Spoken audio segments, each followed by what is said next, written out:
ప్రజా TV Telugu news. ఇంతవరకు కూడా ఎక్కడ కూడా ఏమి జరిగినటువంటి పరిస్థితి లేదు. ఎండిఓ గారికి కూడా చెప్తున్నాం, ఈరోజు ఎన్ఆర్ఐఎస్ కింద ఏమొచ్చినా ఒప్పుకొని ఈ యొక్క గూడూరు మండలంలో జరిగినటువంటి పరిస్థితి లేదు. నేను చెప్పేది అంటే ప్రజాప్రతినిధులు జెడ్పీటీసీ కానీ ఎంపీపీలు కానీ ఎంపీటీసీలు కానీ గౌరవించాల్సిన బాధ్యత ఎండిఓ గారికి ఉంది.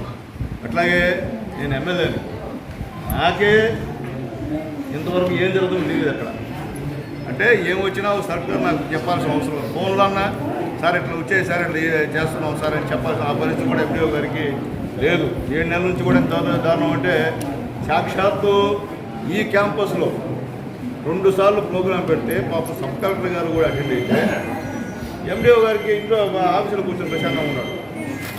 అంటే ఒక సబ్ కలెక్టర్ వచ్చి ఒక ఎమ్మెల్యే వచ్చి మా ఎండిఓ గారికి మేము అన్నాం, ఆయనకి ఎవరు రావాలో అర్థం కాదు. అది మీటింగు, గవర్నమెంట్ మీటింగ్, అది మా సొంత మీటింగ్ కాదు.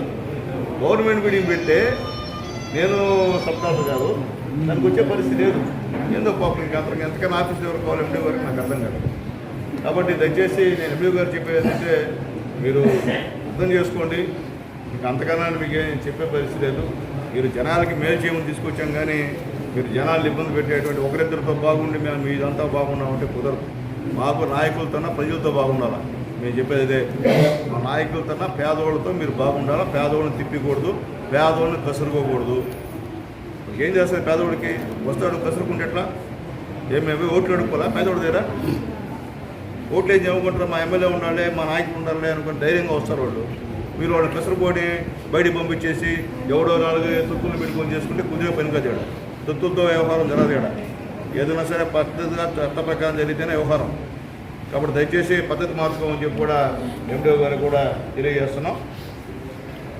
నాకు తెలిసి అందరూ కూడా వీఆర్ఓ గారిని చెప్పాను, నేను పరిస్థితి కూడా చెప్పాం, చూస్తాము.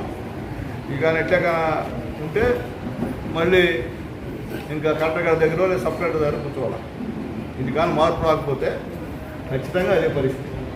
అందరం తెచ్చుకోవాలని చెప్పి అందరినీ కోరుతున్నాం.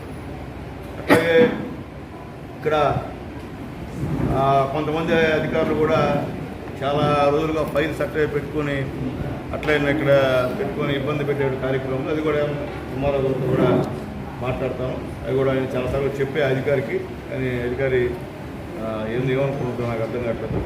ఆ విషయం కూడా కుమార గారితో డిస్కస్ చేస్తాను. అందరూ కంప్లైంట్ అయ్యి చెప్పలేకున్నారు, కానీ ఆ విషయం మీకు తెలుసు, చెప్తాను. నాకు పోయిన అందరూ కూడా చెప్తాను. అధికారులు కూడా తప్పిద్దామని చెప్పి లేదంటే వేరే పంపించాను. కలెక్టర్ గారికి చెప్తాను.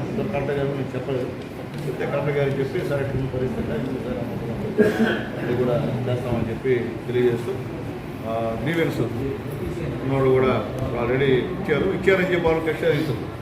ఎవరైతే వాళ్ళు నేను చెప్పిన డబ్బులు ఇచ్చారని చెప్పి వాళ్ళని ఇంకొకరు వాళ్ళకి ఇచ్చేదాని పరిస్థితి మొత్తం ఇబ్బంది పడతారు. కాబట్టి ఆందోళన మాకు తెచ్చుకోవాలని చెప్పి అధికారులు తెలియజేస్తూ సెలవు తీసుకుంటారు.